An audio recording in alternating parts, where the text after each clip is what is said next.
Well, good morning. It is Monday, June 14th. It is also Flag Day, which commemorates the adoption of the American flag in 1777.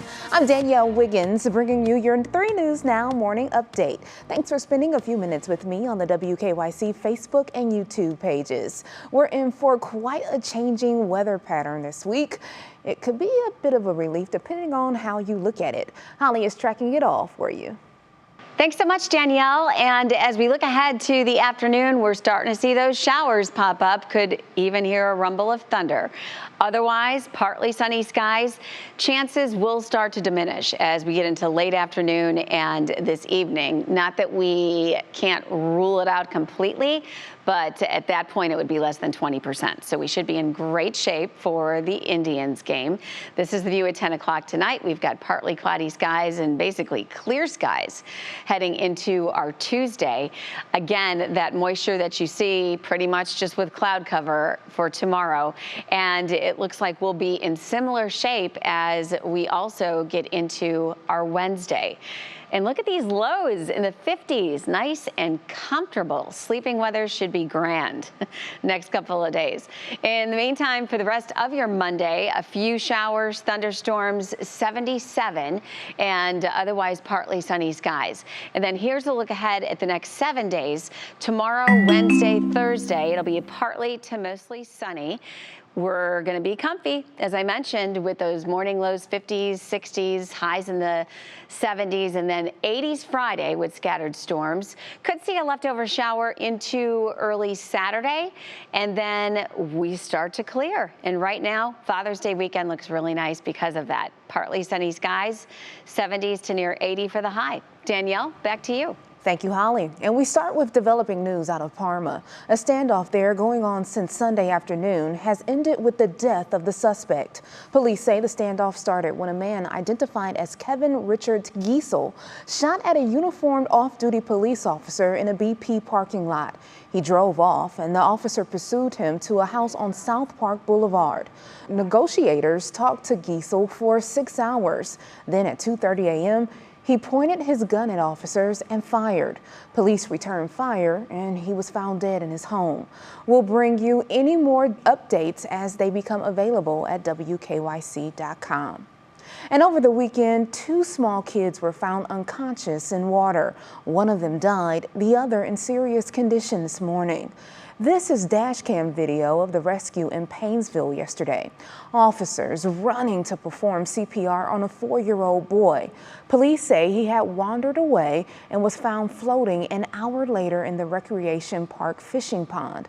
They were able to revive him and he's recovering. And a 4-year-old girl drowned in a swimming pool in Akron Saturday night. And that happened during a family gathering on Independence Avenue. The little girl had been swimming, but at some point she was found unconscious in the pool. She later died at the hospital. And as the weather gets nicer, being by water will most likely be in your future. So here are some tips from the experts on how to stay safe. According to experts, many drownings happen in crowded places.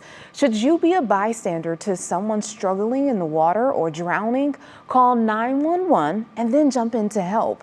The general manager at Goldfish Swim School says just teaching your kids to swim can prevent any future tragedies. Swim lessons, like the things to do before that scenario, they say it's like 90% decrease in chances to prevent drowning. The best tips that we can give you is practicing that at home. In the instance that they are surprised by they're not able to swim and stay above the water, floating on your back is the best way to recapture your breath and calm yourself a little bit down. Another good tip, always check to make sure all the kids around you are accounted for. And that's a super important tip for when you're at a party or a crowded pool. And check out this video. The USS Cod undocked from Cleveland for the first time in 58 years yesterday for maintenance, but it collided with another boat before leaving the harbor. As the submarine was being towed away, it struck the Coast Guard's Morro Bay tugboat that was docked. No one was hurt, and there was just a bit of superficial damage to the Coast Guard's boat, but the accident is still under investigation. And turning to COVID news, let's check in on daily reported cases. They continue to stay low with 251 cases reported Sunday. That's down to almost half of our 3-week average. Hospitalizations are also down about 70%. Right now in Ohio, almost 47% of people have gotten at least one dose of the vaccine. And now here are 3 other things to know in COVID-19 news. It's back to work in person this week for employees of the city of Cleveland. Today, all Cleveland city employees will be required to work on site. This comes from Mayor Frank Jackson's lift of the citywide safety protocols. Facial coverings are still required in buildings, and work locations will continue to be sanitized throughout the day. Senior centers are starting to open back up, like this one in Mentor. The Mentor Senior Center is starting a phased reopening today, beginning with limited capacity and hours, and then working to full capacity. It's open today from 9 to 3, and members can use the fitness center, library, pool room, and great room. The hot lunch program also returns in person.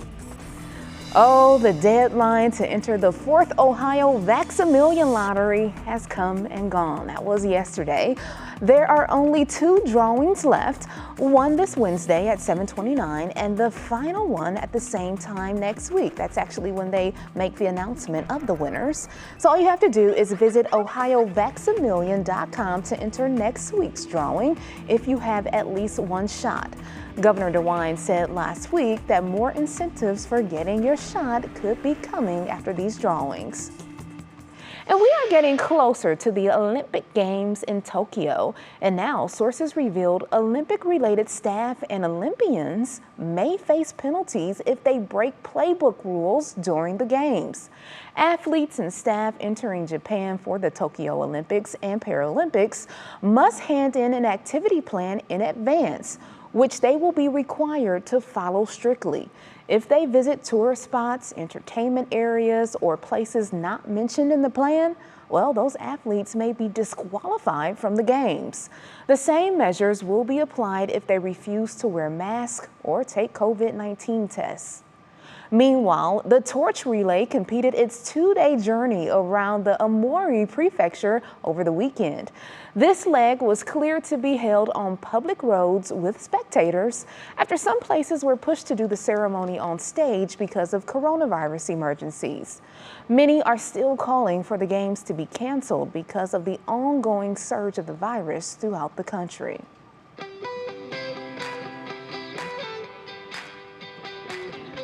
And now for the best news you'll hear all day, at least, of course, I hope so. Well, couples get engaged every day. You know, it happens every day. But what you don't see every day is an engagement involving dinosaurs. Take a look, because it happened right here in Northeast Ohio over the weekend.